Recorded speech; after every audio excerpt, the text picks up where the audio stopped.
Imagine करिए 13 million लोग एक साथ मार्च कर रहे हैं। उनका खून लड़ाई के भावना से उबल रहा है और उनकी आंखें लाल हैं। उनके नसों में खून के साथ दौड़ रहा है हाई डोज ड्रग। इसके बाद एक ही चीज इमेजिन की जा सकती है, तबाही।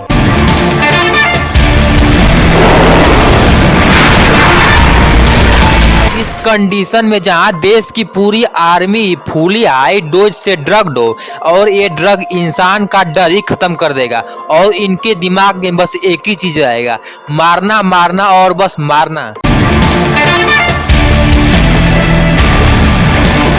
ईयर 1939 ये वो साल था जब उस युद्ध का शुरुआत हुआ जिसने दुनिया के सारे महाशक्तियों को युद्ध में झोंक दिया था। और इस युद्ध को शुरू करने वाला एक ही आदमी था, हिटलर। हिटलर की भयावता यानी ताकत का इस बात से अंदाजा लगा सकते हैं कि सिर्फ उसे पराजित करने के लिए आज के दो सबसे बड़े सुपर पावर कंट्री जिनकी आपस में कभी नहीं बने, यूएसए और रशिया एक साथ आ गए थे। और वो भी अकेले नहीं, उनके साथ खड़े थे ब्रिटेन और फ्रांस जैसी दिग्गज कंट्री। अगर कोई देश युद्ध लड़ता है तो उस देश के सैनिकों के लिए सबसे ज्यादा इम्पोर्टेंट क्या होता है? हथियार, स्पेशली आधुनिक हथियार। लेकिन कुछ ऐसी भी चीजें होती हैं जो हम नजरअंदाज कर देते हैं और एक्चुअली वही चीज युद्ध को जीत को सबसे ज्यादा प्रभावित करती हैं। यहाँ मैं सैनिकों की संख्या की बात नहीं कर रहा हूँ, मैं बात कर रहा हूँ थकान, लक्ष्य, भूख और डर। जी हाँ, बिल्कुल थकान, लक्ष्य, भूख और डर। हम जरा सी मेहनत क्या कर देते हैं, हम थक जाते हैं और भूख लग जाती है। युद्ध में सैनिक भी इंसानी होते हैं, उन्हें भी भूख लगती है, थकावट होती है और जाहिर सी बात है मरने का डर तो रहता ही है। और आप जस्ट इमेजिन करो किसी के पास ऐसी आर्मी हो जिनको भूख लगे ही नहीं, थकान हो ही नहीं और उनकी आंखों में डर का निशान ही न हो और बस लड़ते जाए। और लिटरली हिटलर ने ये प्रॉब्लम को सॉल्व कर लिया था, पूरी तरह तो नहीं पर लगभग। युद्ध के शुरुआत में जर्मनी को जीत पर जीत मिलती जा रही थी और एलाइज पावर यानी अमेरिका और इंग्लैंड अपने सहयोगी बेल्जियम, नीदरलैंड, पोलैंड, फ्रांस को एक एक करके खोते जा रहे थे।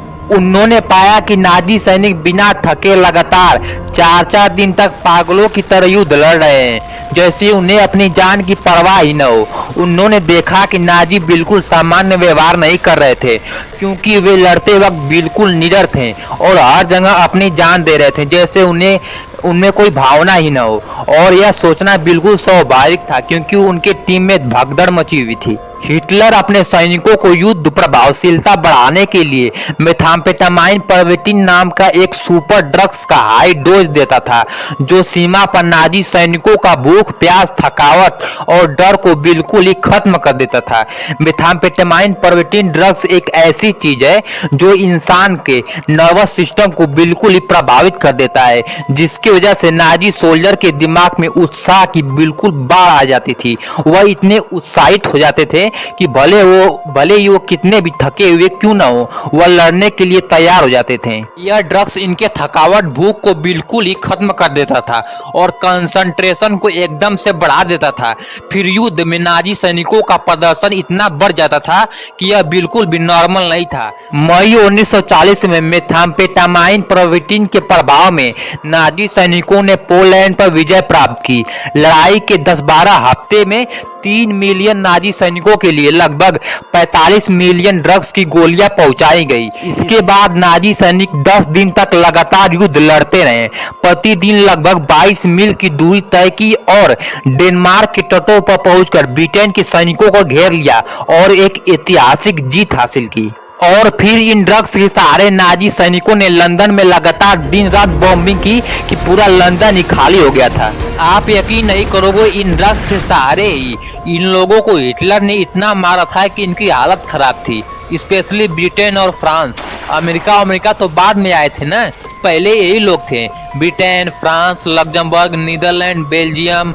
लड़ाई वसंत में शुरू हुई 1940 में। सिर्फ एक दिन के अंदर ही डेनमार्क और नॉर्वे ने सरेंडर कर दिया था। सोचिए, उधर फ्रांस और इंग्लैंड से लड़ रहा था और यहाँ डेनमार्क और नॉर्वे खत्म।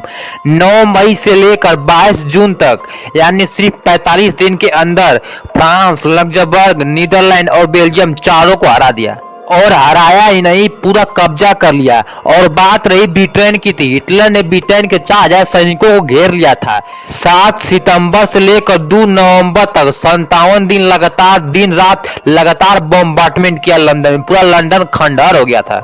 ये देखिए लंदन, ये देखिए, ये लंदन ही है, पाकिस्तान नहीं है। ये देखिए, ये एक रिपोर्ट के मुताबिक 1200 मेट्रिक टन बम मारा था। बाद में पता चला कि 30,000 से ज्यादा लोग मर गए थे और 50,000 से ज्यादा लोग घायल हो गए थे।